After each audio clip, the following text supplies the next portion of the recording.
Welcome back to my channel. Today we're going to be talking about my favorite reads of 2023, my 5-star reads, and I'm excited. Like, some of these I haven't picked up since literally a year ago of January 2023, so I'm kind of excited to look back on the books I really loved. So I read 80 books this year, and I only gave 6 of those 80 books 5 stars. So I am very picky about my 5-star rankings. Like, they have to be just perfect to me. So I'm excited to share those with you. And also, I do have some honorable mentions, some that were so close to 5 stars, but for some reason I just couldn't pull the trigger. And definitely books that I want to recommend to y'all that I think are amazing reads. So I say we just get into it. We get into my 5-star reads, and then I can talk more about other books that I recommend. Before 2023, I was strictly a romance reader, if you will. I was only reading rom-coms, happy romances, and then in January of 2023, I decided to pick up A Court of Thorns and Roses. I had seen it everywhere. I think Sarah J. Maas has really been taking over like TikTok and Instagram for the past 2 years, and I wanted to dive into fantasy for the first time. So I started ACOTAR, and I loved the first book, but it was the second book in the series that got my 5-star rating. Reading fantasy for the first time changed who I am as a reader and what I like and what I look for. Now, this is romantasy. It's romance heavy, but from going to just rom-coms to romantasy and these amazing worlds that Sarah J. Maas builds and the politics of it all and the magic systems, it blew my mind. I thought I was escaping in these rom-coms. This is another level of escapism. I loved this book. If you don't know what ACOTAR is or what it's about, and you are reading a lot of romance and you want to dip a toe in fantasy, I really recommend you start off with A Court of Thorns and Roses. I know it's all over the place. I know you've probably already heard about it before and made up your mind if you're going to read it or not. I can't really talk about the second book because it will give away things in the first book, but I will say it follows a girl named Farah who is mortal, and she enters the world of Fae. She just really gets involved in their politics and becomes part of their world, and it's so magical. Again, the world building, the landscapes Sarah J. Maas is able to paint with her words is incredible. And the romance in fantasy can be so good if an author does it right. The stakes are higher when there's magic involved. It's just it's so amazing. So yes, this was my first 5-star read of the year. I am so glad I picked up this series. I picked up Throne of Glass towards the end of the year, and I liked it, but I wasn't enjoying it as much as ACOTAR, and I got about halfway through, and I need to finish it. I will finish it, but I love this series.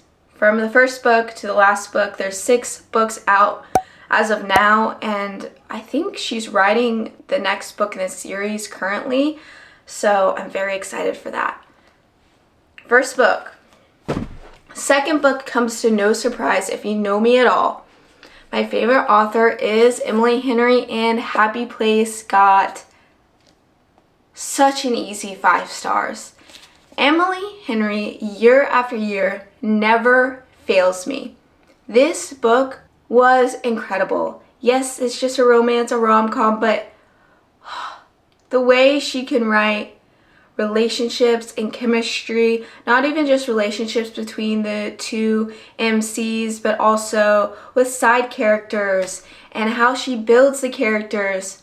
It's incredible. And the banter and the wit, it's amazing. And with each book, she not only has an incredible romance, but also a powerful message, and this message really hit home to me. I just related to Harriet so much. So the tropes in Happy Place, if I can remember them, it's been since April since I read it, are second chance romance, one bed, forced proximity, fake dating. If you aren't familiar with what Happy Place is about, it's this couple, Harriet and Wynn, that recently broke up, and every summer they go on this vacation with their friends, with their best friends from college and over the years, to this vacation house in Maine.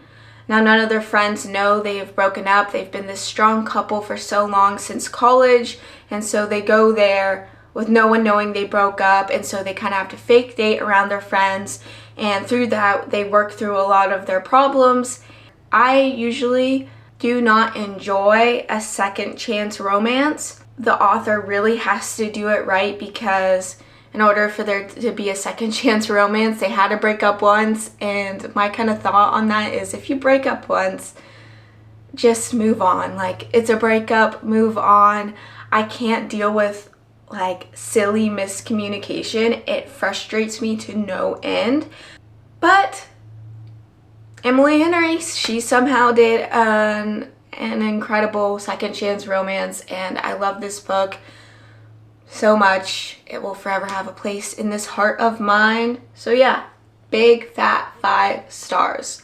The third book that I gave 5 stars to was The 5 People You Meet in Heaven by Mitch Albom. This is the only general fiction that I've given 5 stars. I don't necessarily have a hard time with general fiction. It just isn't like my top genre. Again, I love romance. This had about 0% romance in it, but it was so incredibly powerful.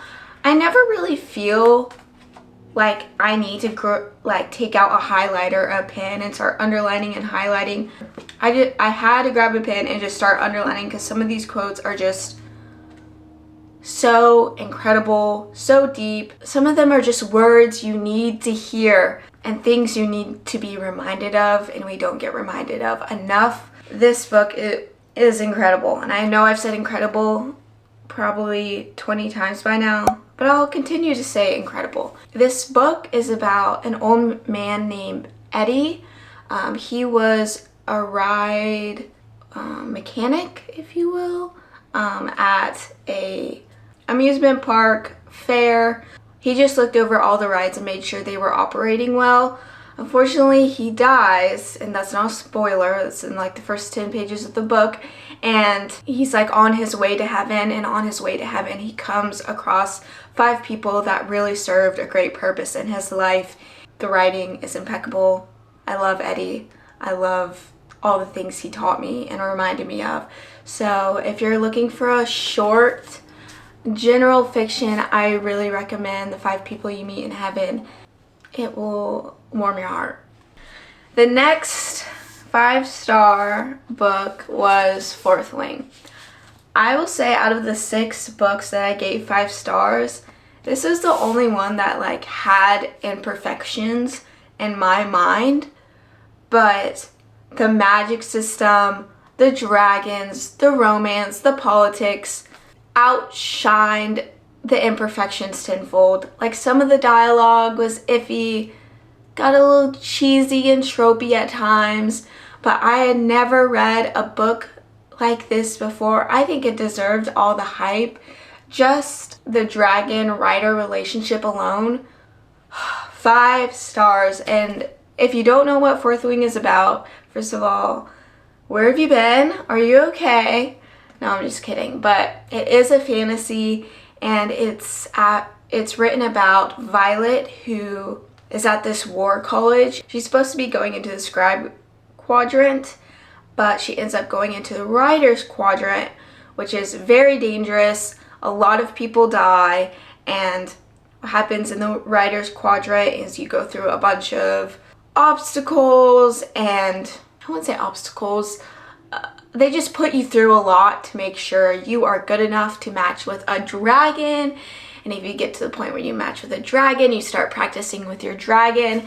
There's a lot of side characters, there's great romance, and the stakes in this book are just so high, and I loved like every second of this book, and it was definitely top book of the year for me. 5 stars. Next up is Daisy Hayes and the Great Undoing. I only read Magnolia Parks because it was on Kindle Unlimited, and I was like, it's on Kindle Unlimited, which is like free in my mind, so I might as well read it. And I read Magnolia Parks thinking I was gonna hate it because I don't like toxic romance, but Jessa Hastings wrote those characters in a way where you somehow root for them with all the ugly, bad stuff that they do and continue to do and never learn from themselves. You somehow still root for them and still cheer them on and still want to see them get out of their bad habits. And I'm going on a tangent here. I'm just still amazed that I liked the series. This is the 4th book in the Magnolia Park universe, and it took me 4 books to give one of them 5 stars. The first 3 were like 4s and 4.5s. But by this book, I was just so invested in the characters. Julian, oh my goodness. So I can't talk about the 4th book a lot because I don't want to give anything away for the first 3 if you're currently reading them or wanting to read them. But this series is about a group of friends in London, all very rich. And there's something with me and rich people, I love reading about them. Private jets, fancy dinners, fancy clothes. I don't know, like why not? It just makes for such a fun read for me. And there's a lot of relationships going on in this friend group, a lot of messiness, a lot of toxicity. People kind of say it's like a British Gossip Girl. I personally didn't enjoy Gossip Girl, but I enjoyed these books. But I will say, these books are not for everyone. Going into it, know that you might want to pull your hair out, you might want to throw the book at the wall with how frustrating it can get. But I love this book nonetheless. My 6th and final 5-star read of 2023 was The 7-Year Slip. This book, if I can put one word to it, it is sweet. Everything about it is sweet. The main character, the female main character, Clementine, is just sweet. And the boy in this book, just the words that come out of his mouth, swoon. He's got that southern drawl. You know, he's just so innocent, earnest, honest. Those are my favorite kind of boys to read about. Not ones that are playing games or that have a bunch of problems or that are immature. But yeah, this romance was incredible. The chemistry between the 2 main characters, incredible. The story, incredible. It kind of gave me Emily Henry vibes in that it had a powerful message along with romance. And I really enjoyed it. If you are a romance reader or you need like a nice palate cleanser that will make you feel good, pick up this book. You will not regret it. Ashley Poston, I read my first 2 books from her this year. I read Dead Romantics, which I loved, and I read The 7-Year Slip. And in each book, she includes magical realism, which I think is so fun. If you know nothing about this book, it is about Clementine. Her aunt just passed away and she's moving into her aunt's apartment. Her aunt always kind of told her that the apartment was magical. And so what happens is she walks into her now apartment one evening and finds a boy in there. And she starts to really like this boy, but she's not looking for love. But then she finds out that really every time she enters the apartment and the boy's there, it's actually 7 years in the past. So it's all about navigating that situation. It is fun and sweet, so give it a read. Those are my 5-star reads. Take a mental picture, people. I hope you pick one up if you haven't read any of these before and give them a try. I will now talk about some of my honorable mentions. Again, I am so picky when it comes to 5 stars, and a lot of these deserve 5 stars. I'm just very picky. Very, very picky. So, in a lot of these books, I absolutely love and would read again and again. For the first one being Before the Coffee Gets Cold. This general fiction is incredible. I know incredible is the word of the day, but I don't know how else to say it. It's just so fun. It's just such a fun read. It's about a cafe where you can go and drink coffee and time travel to the past, but there's rules and stipulations on how you can time travel, what you can say if you time travel, and like what you can do. So yes, this book, it was just so fun, and I have the next 3 and I can't wait to read them and, you know, finish this series off. The last book, the 4th book, just recently came out, so I want to finish the whole series, and I just loved it. It's fun. It's a great general fiction. Again, another skinny book. If you're just looking for a small book to increase your book count, I recommend this. Next up, the famous Daisy Jones and the Six. I feel like everyone loves this book. I gave this book 4 stars, but I would say with the book, the TV show, and the album that came out, it's 5 stars all around. If you don't know what Daisy Jones and the Six is about, a lot of people say it was kind of written after Fleetwood Mac, and I am a huge Fleetwood Mac girly. I have been since I was little, so reading this book was a blast. I love that era. I grew up on classic rock with my dad, and this book follows a band during the 70s and kind of their rise and fall as Daisy Jones and the Six. So it's a lot of fun to read. I love how it's written. It's kind of written in a script slash documentary style where the different band members are being interviewed and they're kind of reflecting on their past and how all of them view what actually happened to the band. Amazing book. I recommend if you haven't read it.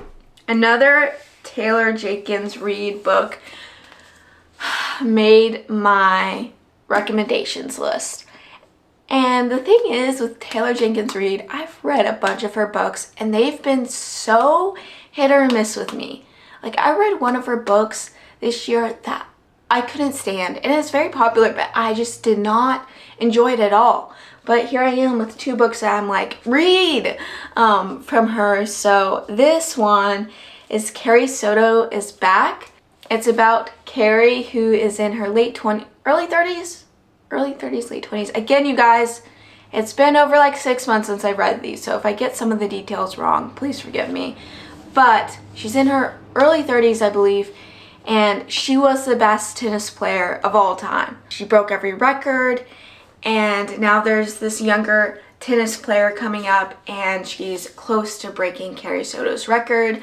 So Carrie SoDo, being the most competitive, most driven, most badass woman that she is, comes out of retirement and tries to prevent this new tennis player from breaking her records. And I love Carrie SoDo, the character. I love her. I love how unfiltered she is, and just the way she kind of looks at life. It's crazy. And I think a lot of like amazing athletes look at their sport in life the way that she does. There's great side characters. There's a touch of romance. Her dad in the book, who's her coach, is amazing. I love their relationship. This was a great, great read. So yes, I recommend. Oh, I'm already thinking of one book that I didn't pick up. I'll just talk about it and put it on the screen. Another general fiction I really recommend is Mary Jane. It's about a 12 or 13-year-old girl who needs a babysitting job for the summer, and she comes from this very conservative family, and she ends up babysitting for this family that's very free-spirited, completely opposite from her own family, and her eyes are just open to so much, and she experiences so many new things. All of the characters in the book are so fun to read. The little girl that she babysits is so sweet and adorable, and just the story of her growth in the book and her starting to form her own ideas from being from a conservative family and now spending a lot of time with this family that's not conservative, and kind of forming her own ideas and identity from the two. It's just finding out where she belongs as well. It's just incredible. It is a book that just puts a huge smile on your face. So yes, I recommend that one as well. Okay, we got another Rebecca Yarros book, In the Likely Event. After fourth reading, I started reading Rebecca Yarros's romances. She was originally a romance author, and I wanted to see what her romances were about. So I picked up In the Likely Event first. It was actually on First Reads with Amazon, so I got it for free.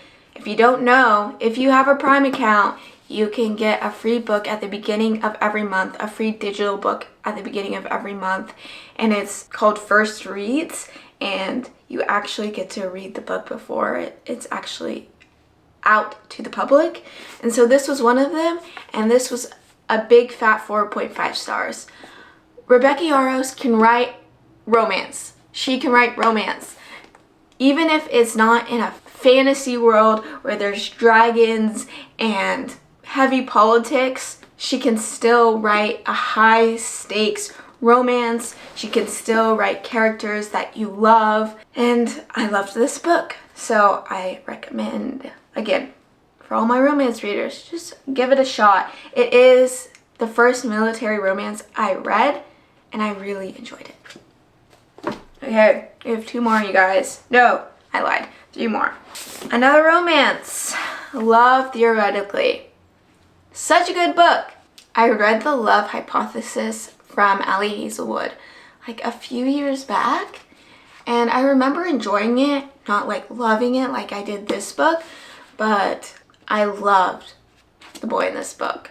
Again, sweet, earnest, honest. It was a great romance full of just like empathy and compassion for one another, a romance where they really just treated each other well, and I appreciated that. A romance in the world of STEM. And if you don't know, Ali Hazelwood, all her books, her main characters are in STEM, which is, I think, a really fun thing. People say that all her books are the same, and I disagree. Just because the main characters are in STEM does not mean they're all the same books or have the same plot. But again, I love these characters, love the romance.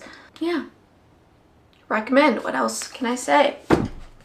Okay, next one. Oh, you've probably been recommended this book a million times in your life, but I'm just gonna go ahead and make it 1,000,001. Harry Potter. I picked up Harry Potter for the first time at the age of 25, and I had no regrets. It is fun. It is magical. J.K. Rowling, how did she do it? How did she write these fun, whimsical characters? How did she create this world that is so, I don't even know the words for it, like just so magical, so fun, so incredible. And I wanted to include this book in my recommendations because I think a lot of people are intimidated by the series. You don't need to read the whole series. You can just pick up the first book and be done. It doesn't end on a huge cliffhanger. It's just a fun read. If you want to keep going, you can keep going. And so maybe when October, November, December rolls around in 2024, you might think, oh, Cindy recommended Harry Potter. Maybe I should give it a shot. And I think you should, you know? or read it in the summer. Read it anytime. But I read this around October and it's been a blast. My husband's been listening to it on Audible while I've been reading the physical copies, and we've been watching the movies after. I now feel like I'm sitting at the cool kids table. Just give it a shot. Why not? Last but certainly not least, I had just read this book. It was one of the last books I read in 2023, and that was Out on a Limb. And I don't know what I was really expecting from this book. The only reason I read it was just making its way around the usual booktubers I watch. And I saw that it was on Kindle Unlimited. Again, means it's free in my mind. So I gave it a shot, and oh my word, am I not disappointed that I gave this book a shot. It's a romance, and it makes my heart just swell. If I knew what the book was about, I probably wouldn't have ended up reading it. It does have the pregnancy trope, which I've never read before, but I kind of like always just steered away from because I don't know, that didn't really appeal to me. Well, this has the pregnancy trope. It's all about the pregnancy trope. And it was so good. It's about two incredible people. I honestly, besides Happy Place and Harriet and Clementine from the 7-Year Slip, the female main character in this book is one of my favorite female main characters I've ever read. She's just genuine. There's no miscommunication with her. She says what's on her mind. She's sweet. She's kind. I loved her. I can get aggravated with female MCs and sometimes how they're written, but she is smart, just a good person, and I love reading about good people. Both these, Bo and Win, were incredible people. I had the opportunity of reading their incredible story, and I recommend this book. It's a good one. I had to get the physical copy. It was so good. So I hope you guys give it a shot. That is it, y'all. We did it. I hope you try one of these books maybe. Give them a shot in 2024. 2023 was a great year of reading.